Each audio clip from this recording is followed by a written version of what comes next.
Hello, Assalamu alaikum, and welcome to yet another exclusive and enriching episode at our podcast.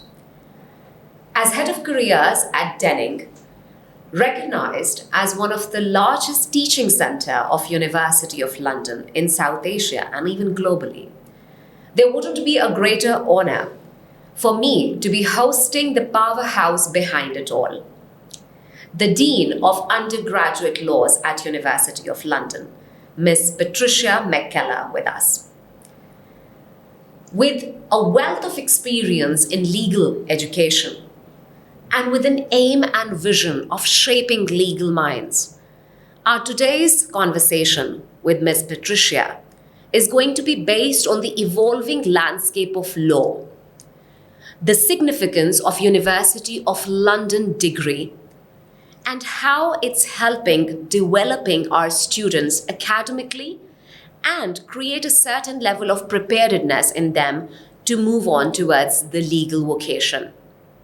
So stay tuned with us till the very end for a very insightful discourse. Welcome, ma'am. Thank you very much, Adeela. I'm very glad to be here. Thank you so much for taking out time for this. For a lot of students, hearing us for the very first time, they're looking at University of London as their next step towards undergraduate studies. When it comes to University of London and the legacy that it has for nearly over a century now, how would you see the program in itself today evolving over time in comparison to other distant learning qualifications? You're absolutely right. We are probably the oldest distance learning programme in the world delivering the law degree. University of London began in the mid-1800s. We began delivering what we called the external programme, which was the distance learning degrees, in about 1860, 1870, the kind of late 1800s, we started delivering the degrees. And our degree was one of the first. So we've been in existence for over 125 years. So there is a huge amount of stability, of history and of legacy, as you said, about the programme itself. And it's quite interesting when you look at the history of the programme, because it started off as a syllabus and an examination centre. That was it literally at the beginning. And when you think now of the resources which we offer now in comparison to what the students got then, literally they got told, this is the syllabus, this is your 10 subject syllabus, and you'll be sitting an exam at the end of the day, and no other support was given. There has been a huge evolution in the way that our programme has operated over the years. To the present day, when we have a whole wealth of resources on our virtual learning environment to support students in their studies. And I think this is one of the key kind of components of our programme now are the resources that we offer students online, which are accessible to students anywhere in the world. And I think that's one of the natures of our global provision. It's a flexible degree. It's a degree which you can study at your own pace, but it's also a degree you can study anywhere. And as you said, we do have students all over the world. We have students in over 150 countries, graduates in over 150 countries in the world. We currently have in total in the undergraduate laws about 14,000 students at any one time. But interestingly, in Pakistan, we have about 7,000 undergraduate law students, which shows you the depth of the market in Pakistan. It's a huge market for us. We have a huge number of students going through. And we were really one of the first programs to realise that thirst for education in Pakistan. Which is why when we came to Pakistan, of course we've been delivering in Pakistan for quite a number of years, but say over the last 10 years, it's really grown in Pakistan. And as I say, I think that's really a tribute to as I say, that kind of thirst for academic knowledge and progression that we've found wherever we've been in Pakistan. I'm so glad you started that off because considering its establishment and it's such a solid embodiment, there's so much credibility attached with University of London, but not a lot of people are aware of that, particularly in Pakistan. And then there is a certain level of resistance that comes with distant learning qualification. Now, I have seen myself law evolving over the years, since the past 4-5 years, and it has been very, very rapid growth that we have seen. But the concern with the students and with the parents, considering how this dynamic of education, the transnational dynamic as we famously call it, is going to transition towards practice, and how it will help the students combat the real world challenges. How do you look at that? Yes, well, lots of issues there. Lots of issues there.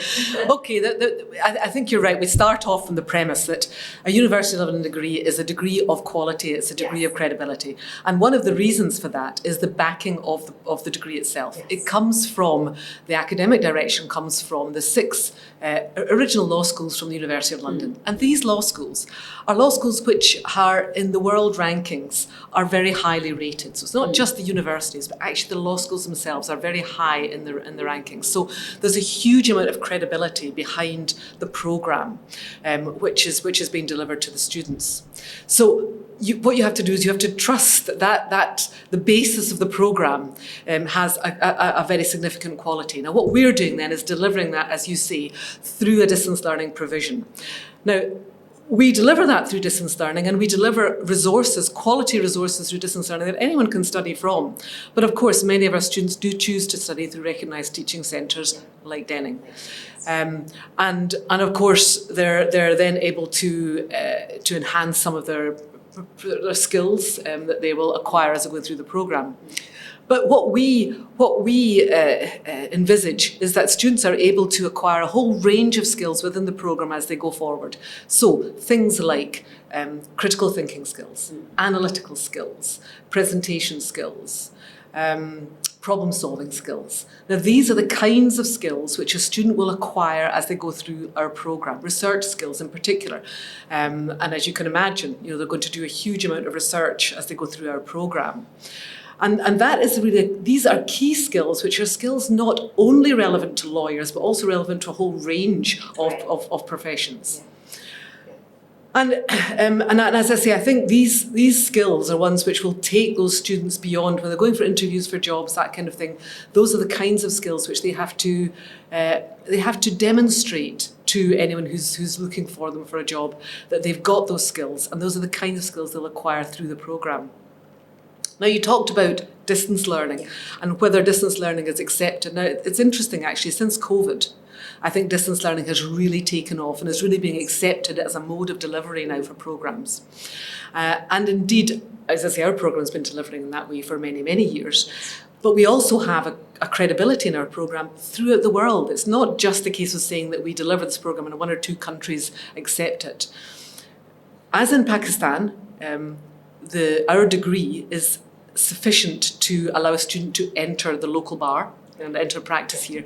It is the same in many of the other jurisdictions that we operate in. So it's not just in Pakistan, many of those other countries also will have students who go and enter the bar. And that again shows you the recognition of our programme as a distance learning programme throughout the world.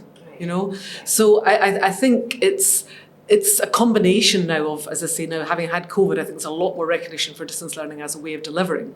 But we already have had significant success with that as our programme.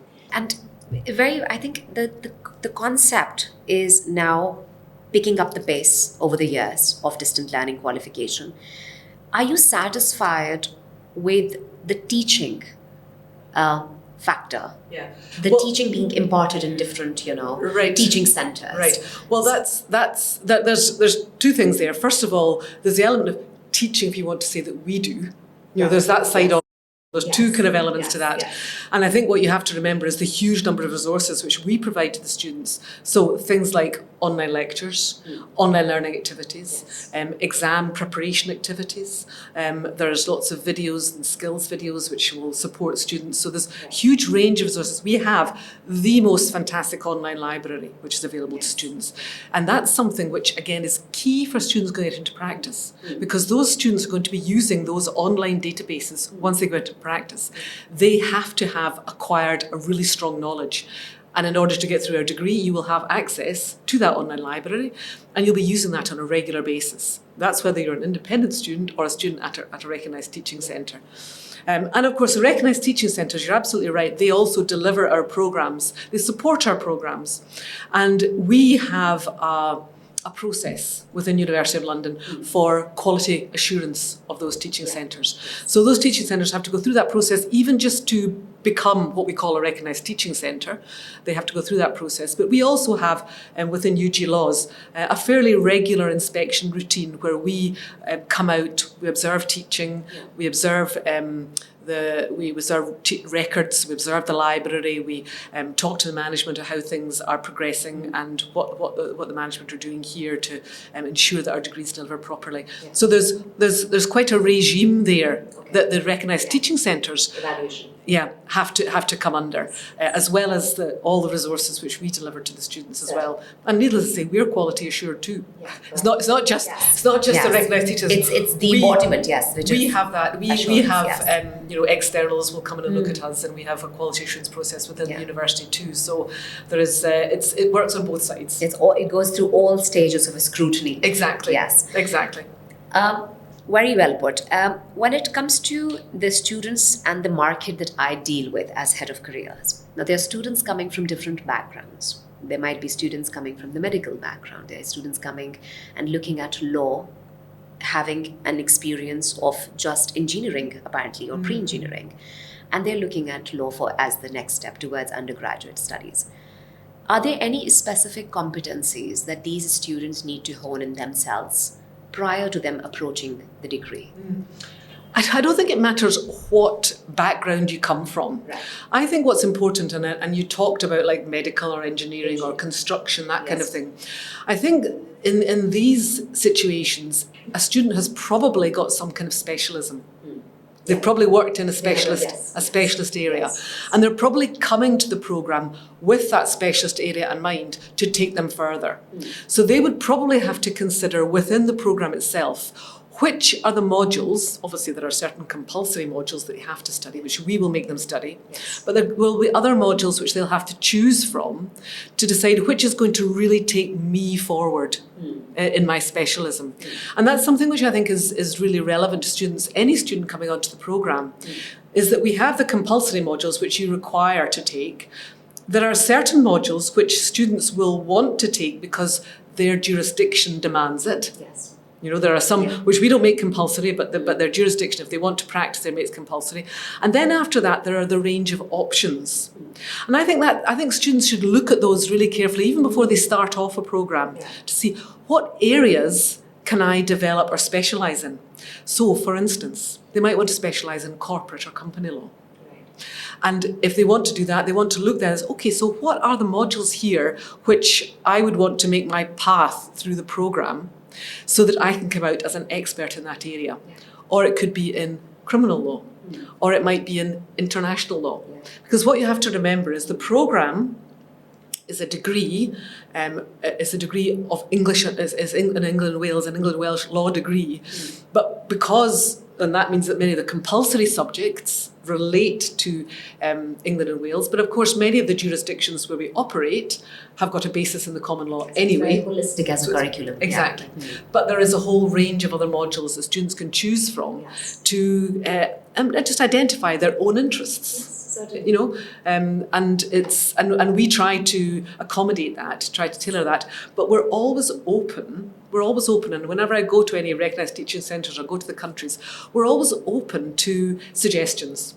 So if any of your listeners or students think, well, I'd really like to do that, but I'd really like to study X, Y, and Z. Module, yes. Well, then we're interested in what the market is looking for. We're interested in that because we always want to adapt.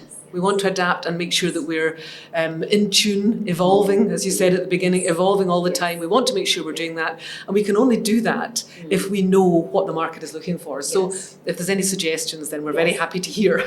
And the place where I am, the position where I have, being the head of careers and being responsible to ensure that they get a certain vocation in the market, I receive a lot of suggestions from both ends, from the employers and from the students. And it comes as a huge responsibility on my shoulders to ensure that I come up with a particular placement that addresses their competence, but also their preference and their aptitude.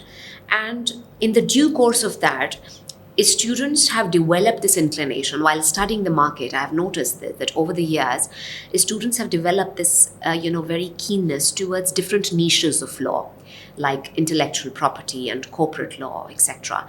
And we were also thinking on the lines of introducing a module of IP. Now, generally speaking, the students look at law as their go-to to become either a barrister or a solicitor, not being aware of the other alternative career pathways. I just want to know, and the audience would love to hear that is the curriculum holistic enough to open up non-traditional career opportunities for the students? Is it developed in that way where they can, tap into other areas and niches? It's an interesting question, and you're absolutely right. Many students come to this programme, and indeed almost every law programme, with the idea we're going to become a barrister. Even the UK, I can say that that happens there, and less than 50% of those students will go on to become lawyers. Many of them actually discover as they go through their programme that there are other opportunities available to them, and that actually they won't necessarily want to go on to become a lawyer. But you're absolutely right. At the beginning, that's the first thing they want. That's the first thing they see. They know all the television programmes, everything. They see it all. They think, that's what I want to be. And that's the be all and end all. But actually, there are a range of careers open to the students within the law, but not necessarily as lawyers. So things like in-house lawyers, for instance, and you talked about the corporate commercial. You can see how an in-house lawyer would be involved there. Intellectual property. Now, intellectual property, that's something which has really exploded over the last few years. And it's not something which you need to be in a law firm to do. Intellectual property, things like patent attorneys, for instance, who are dealing with intellectual properties solely. That's all they're doing.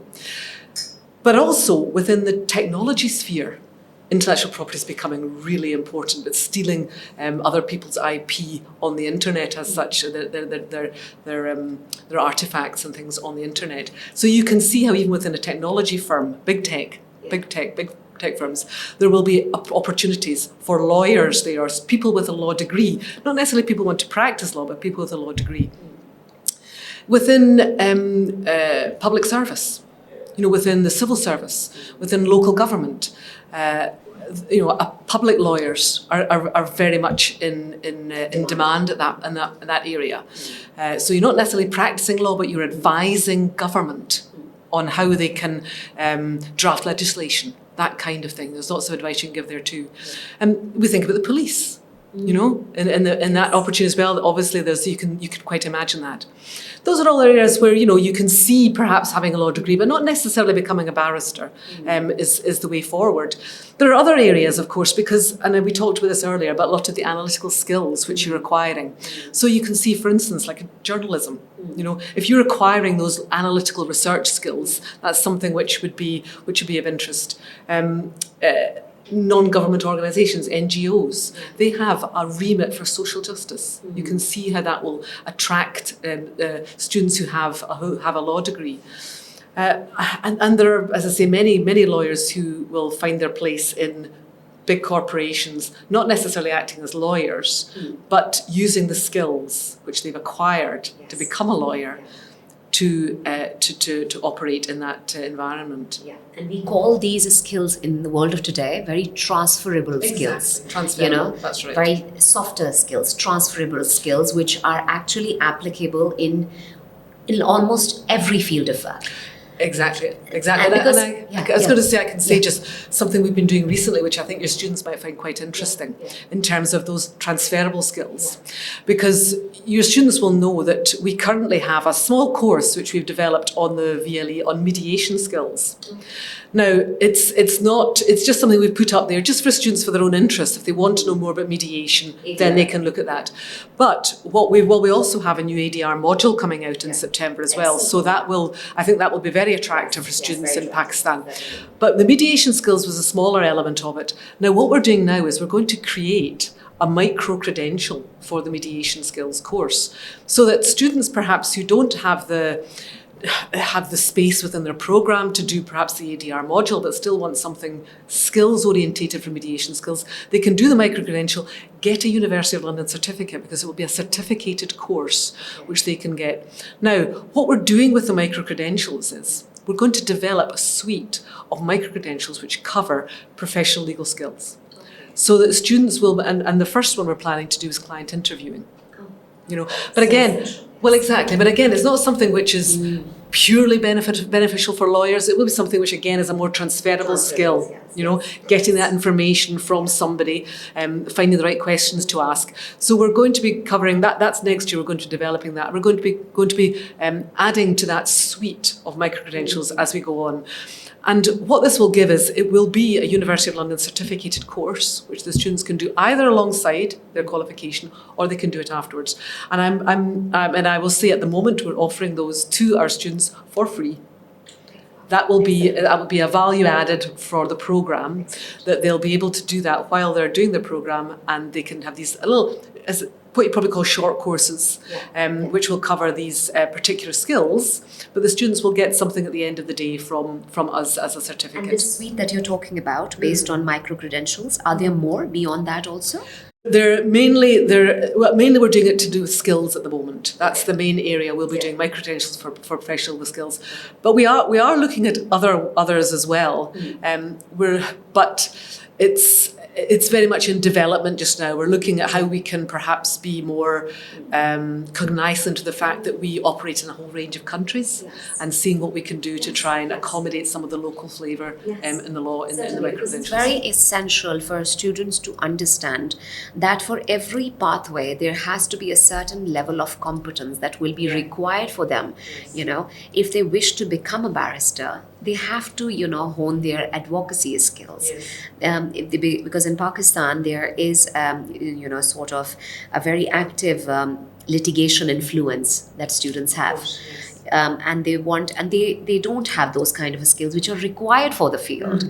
So I think special, like you mentioned, micro-credentials would help them develop those skills and, satisfy their love for the field. That's right. And deliver it in the most prolific manner. And very good preparation, I think, for them going out into the field. For anyone, in fact. Yeah, for anyone. Exactly. I mean, we talk about those advocacy skills, presentation skills, that's what everybody has certainly. Coming back to, because a lot of new audience must be listening to us, and I would especially want them to listen to this question that develops more of their trust and credibility into the University of London excellence. Are there any notable alumni, that you could give us an example of developing, considering the legacy of University of London, and that has given you that kind of, an element where you can just put them out that, these are our notable alumni, have gone through their fair share of challenges, have combated those challenges, and, based on distant learning qualification, have acquired those qualifications and then become successful in their respective pathways. In their fields. Yeah. There are obviously many University of London graduates over the years, as you can imagine. There are many. There are some who have become heads of state. There are some who have become Supreme Court judges, chief justices. There are many who become eminent lawyers in their field. So we have a whole kind of ream of people who are in positions of some authority, shall we say, within the programme. But we've also had students who study with us in in strange and different places, and I'm sure you're aware of Nelson Mandela has studied with us he studied with us in Robben Island in South Africa at a time of great oppression at that time. But we also currently have students, interesting enough, who are studying also in prison in Africa at the moment as well. We work with a charity there who called Justice Defenders, and they've been working in the prisons, and we have a number of students who studied our programme there. In the prisons there, over 50% of the people there, of the prisoners in the African prisons that we operate in, are on remand. So they're waiting for a trial. They're waiting. Over 90% of them have no legal representation. So there's very little advocacy on behalf of many of these people. They don't know why they're there. They don't know what the process is.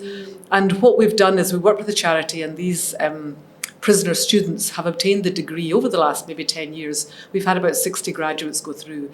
And these graduates have taught others who become paralegals in the prisons.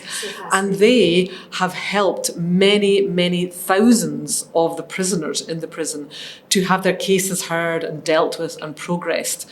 These are people who would not have had any advocacy for them at all, any representation, any support. And that network that has been created there has been quite wonderful. One of the students in Kenya, Susan Kagula, she was on death row for killing her husband in a very serious domestic dispute. But because of the mandatory penalties that were there at the time, she was put onto death row. Now, she studied our programme and eventually managed to get her release as a result of that, and in fact campaigned against the death penalty in Uganda and was successful in changing policy such that there is no longer a mandatory death penalty there for the crime of murder. And now, considering that they are in prison, and that's right, they're just exposed to a hybrid and virtual system, platform. There's no physical teaching that's taking exactly. place. They're not getting that. They're just having to learn from their books and learn from what they can, and having to sit the exams at the end of the day. So it is quite inspiring when we think of the hurdles that we have to overcome sometimes to deal with our studies, and we think it's all terrible what we've got to do. But actually, they have a much bigger task, and quite a significant result. Considering, I think this is so inspirational. This is so fascinating. How a certain platform can support prisoners as well to get hold of their rights and to a certain level of freedom with education. I mean, this is beautiful. This is very inspirational. This is a success story in itself, I believe. Right, exactly. I know. Well, that's the beauty of a program like this, as you say, which is open distance learning, which is available to everyone flexibly at their own pace, and at their own level. And students get an impression that maybe it's challenging, it's difficult to acquire this qualification. But I think given the paraphernalia and the support and the online support that you guys deliver, I think it's very accessible and very doable at the same time. I think you're right. I think it is challenging. You are right. Yeah. But I think at the end of the day, it's very rewarding. Very rewarding. You know, one of the most wonderful things that I do is attend graduation. And attending graduation and seeing the joy in the faces of the students and their parents and their family, it is something which you never tire of. Yeah. I never ever tire of it. And wherever I go, because I go to some graduations in Pakistan, we also have our graduations in London as well. And it is just such a joyous occasion. And you can just see that everyone is so happy. Yeah. All that hard work has been worthwhile. That's the thing, it's been worthwhile. Yes. And it's so beautiful to see, and I have observed this over the years, how girls in Pakistan are now, when I came, there was a certain ratio of nearly around 70 to 30 students. Now it has grown to nearly 50-50 of boys and girls.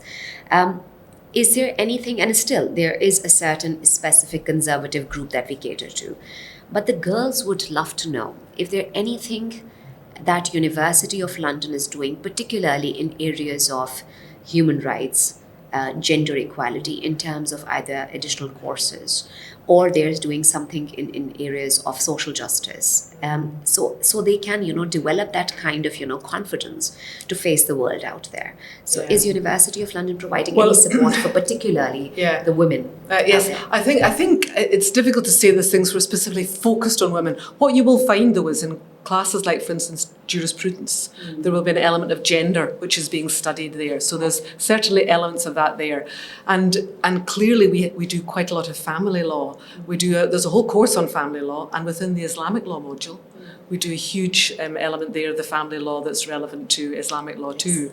So there's certainly kind of areas, I think, there which will focus somewhat on the female side of things. I think that covers primarily all the key areas of our conversation, particularly for those audience who will be looking at University of London as their next avenue for studies or for vocation.